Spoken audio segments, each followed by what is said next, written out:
Hasil kajian BPOM menemukan adanya 6 jenis obat yang mengandung etilen glikol dan dietilen glikol di atas ambang batas. 6 jenis obat ini dilarang peredarannya oleh BPOM. 6 obat ini diproduksi oleh 4 perusahaan farmasi.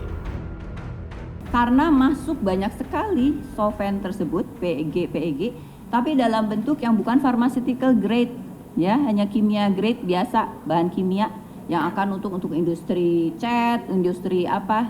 Nah, bisa jadi yang masuk untuk industri cat masuk ke dalam industri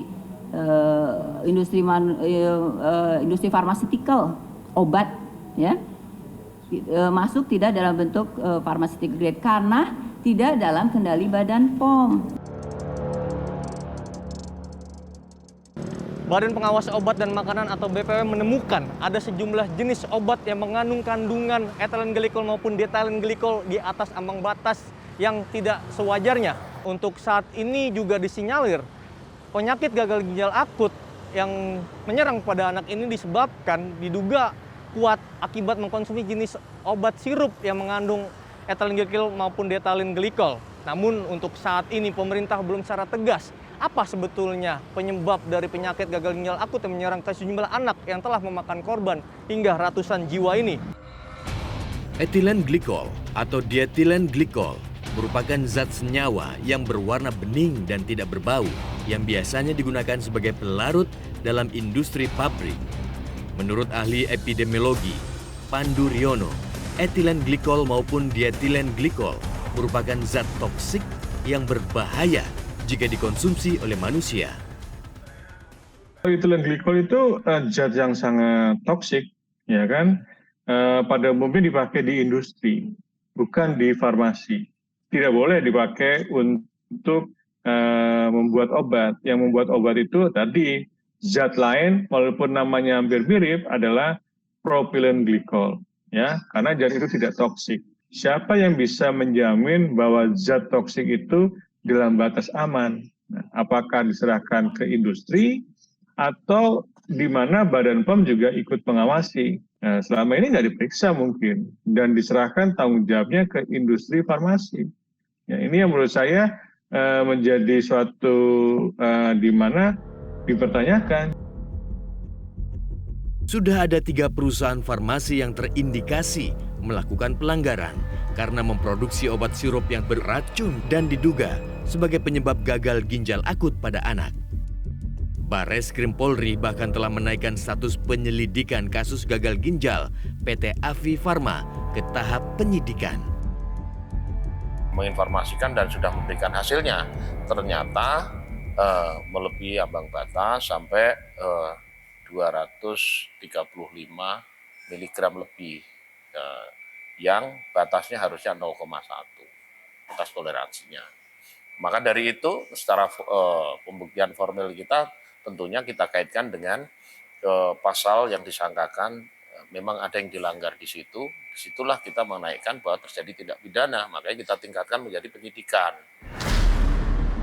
Sementara untuk 2 perusahaan farmasi lainnya, PT Yarindo Parmatama dan PT Universal Pharmaceutical Industry, Uniparma, akan diselidiki oleh BPOM.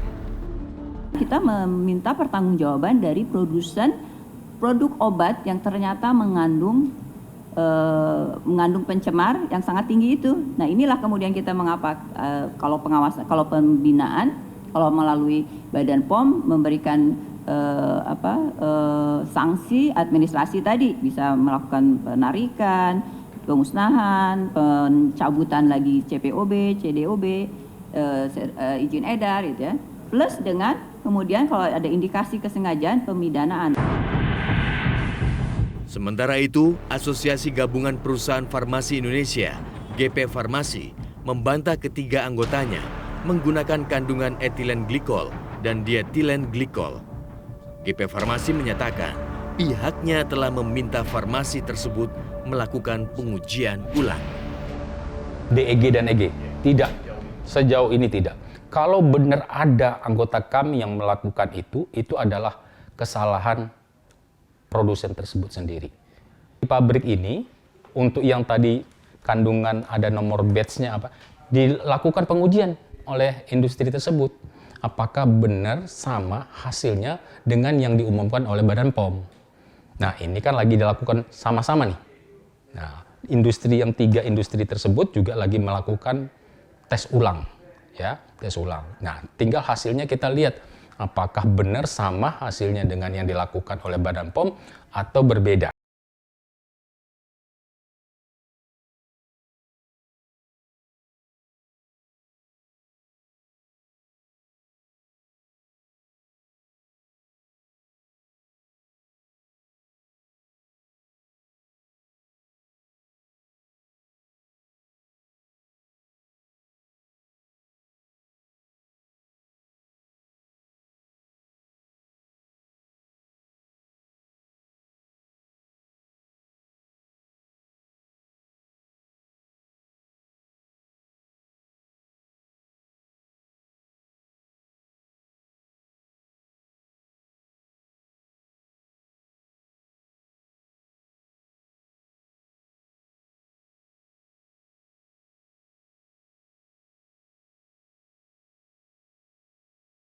Ribu kardus berisi obat sirup mengandung cemaran etilen glikol dan dietilen glikol. Para petinggi perusahaan ini termasuk direktur diperiksa BPOM Medan terkait temuan kandungan zat berbahaya pada sejumlah obat yang diproduksi perusahaannya.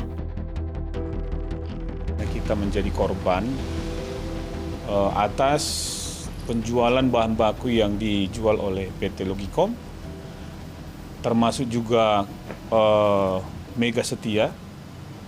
Kita juga melaporkan hal ini juga ke BPOM dan termasuk ke Binarta ya, Binarta. Karena mereka kita anggap adalah Mega Setia ini termasuk juga salah satu rekanan yang memang tercatat sebagai penyalur resmi bahan baku itu, dan ternyata setelah kita investigasi kandungannya tetap di atas ambang batas aman. Pemerintah memang telah mengambil langkah pencegahan, mengkarantina semua jenis obat berbentuk sirup dan meminta apotek dan fasilitas kesehatan tak lagi menjualnya. Namun faktanya, produk obat sirup tersebut masih banyak terpampang dan beredar di masyarakat.